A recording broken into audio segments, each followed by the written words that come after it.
Today I'm reviewing Microsoft's newest IP, Quantum Break, developed by the makers of Alan Wake and Max Payne, and featuring a special Remedy trademark from all their games, time, and the little star power, of course. So make sure you get that time shield ready, make sure you collect that chronon in the next segment, and make sure you get that fracture stop in time, and let's get started.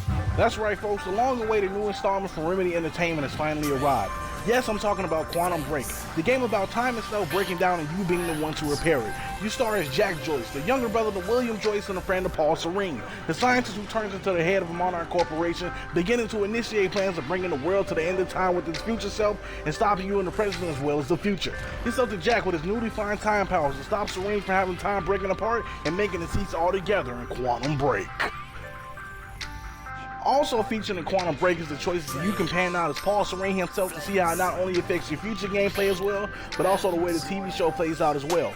With the choices in Quantum Break that you're choosing from, you can make it personal business between you and Jack Joyce, killing the college students who you capture in the beginning, or just using one to your advantage of a press release campaign, or even trying to snuff out a traitor in the midst of your own camp between your most two trusted employees. The decisions in Quantum Break weigh nicely throughout the game and make a lot of differences between the two choices. Another thing that comes with Quantum Break is its own TV show, channeling the events during Jack Joyce's story with the other side stories going on while everything begins to pan out in the background, using the side characters of Liam Burke, Fiona Miller, Charlie Wincott, and others as the story progresses on with Jack Joyce. Also, Quantum Break has celebrities as its main characters. Sean Ashmore and Jack and his brother as William, Aidan Gillen, best known as Littlefinger for Game of Thrones, as Paul Serene, and Lance Reddick as Martin the Hatch. Quantum Break brings in the star power for his game and his show and does it nicely. Now see, when Quantum Break got its first initial reveal at E3 2013, my interest has already peaked and I had some curiosity behind the game, simply because of the time stuff they were showing in the first trailer and demo.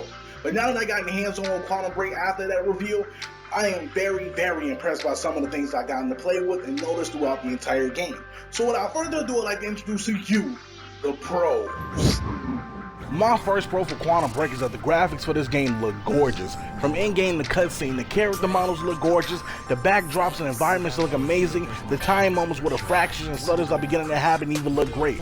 Quantum Break has some amazing graphics, and in a lot of instances they may do to make it show throughout Quantum Break, especially when you fall into a cutscene, because that's when the graphics tend to shine the most. It's many moments I've been caught in awe due to some of the graphics in this game, and I have been really interested in looking. It's a pro for me. My next pro is that the story for Quantum Break is good. The story begins to pick up after the very first initial scene between Jack and Serene. And then once the time powers come into play and start making a difference, that's when the story really begins to pull you in. Because it isn't simply what you thought it would be due to the fact that time travel begins to come to a factor. And that the past happens to alter the future and to deal with the present because something even bigger as the story slowly unfolds in this game. It's a good story and has some major moments, and it's definitely a pro for me. My next pro for Quantum Break is that the powers they give you throughout the game is nice. Time stop for stopping power to shoot for added damage, shooting yourself with a time shield, having a speed boost with the time dash which gets an added bonus later, having an execution like move involved, or having a time blast which one massive explosion to your enemies can kill more than one at a time, and an eagle-like vision viewing called time vision. Quantum Break definitely gives you ways to assert yourself with your powers throughout Quantum Break, and it is definitely a pro for me. My next pro is that Quantum Break's TV show is well done. The writing is great, the action is nicely put, the reality of the TV show is a breath of fresh air because if it was a standalone show, this would be a hit on its own accord. The story of Liam trying to save his wife, Fiona stopping the lifeboat protocol, Martin being a double agent, and Paul Serene slowly breaking down due to chronon illness makes for one hell of a show, and is the actual break from the game itself. It's well done, very fitting. If it was standalone, it would be a hit. It's a pro for me. My last and final pro for Quantum Break is that Paul Serene himself makes the perfect antagonist in Quantum Break. Makes you hate him, can be spiteful in the choices you make throughout the game, really plays up to his villainous antagonistic role perfectly throughout the campaign. Aidan Gillen does a really great job at his character in Quantum Break. It's like he channeled some of Littlefinger for Game of Thrones and began to build it into an entirely different mode and character for Quantum Break and made him something worse throughout. It is definitely a pro for me. Now, after playing Quantum Break and really getting hands-on with it and noticing a lot of things that were good about Quantum Break also did have some bad things that really does need to be discussed. Because just like any other game that has good, it'll have bad to follow. And Quantum Break does have some bad that follows. So without further ado, I'd like to introduce to you the cons.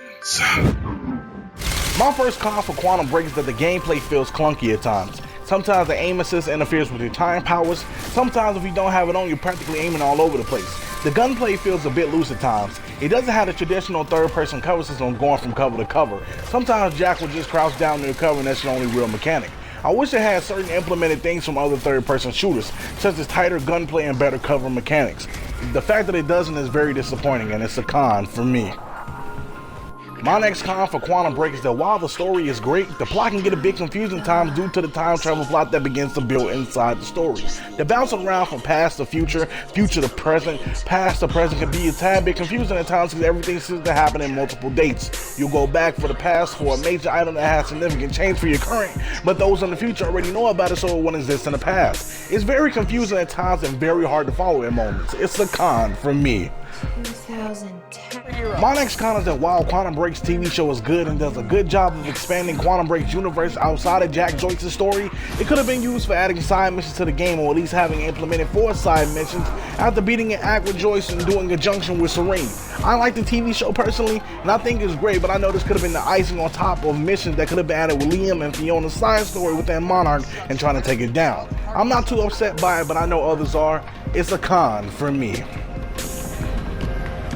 My next and last con for Quantum Break is that it's a bit too heavy with the visual effects within the game. It's too much film grain within certain moments and way too much blur on the character for in-gameplay segments. I get they want it to be show-like or cinematic-like, but it does feel like it's way too much at times and can be a true ISO within too much visually. I like the direction they went with it or tried, but I did wish it was an option to turn off the film grain at least because it is very, very heavy sometimes. It is definitely a con for me. That was the first time my power started. But all in all, Quantum Break is a pretty good game, and it definitely has the Remedy touch to it with the time effects. And it does have some great graphics from cutscene to in-game, followed by a story that's actually pretty good. The powers you get and be able to use is fun, really fun. The TV show is really good, and I think that's one of the best things about Quantum Break after the story and the powers that you get. And then Paul Serene makes a great antagonist. But the clunky gunplay, confusing story moments when explaining the time plot, needed side mission segments for side characters, and the heavy visual effects is annoying and a bit disappointing at the least, but not hurting the overall game itself. But with that being said, I'll be giving Quantum Break a 3.5 out of 5.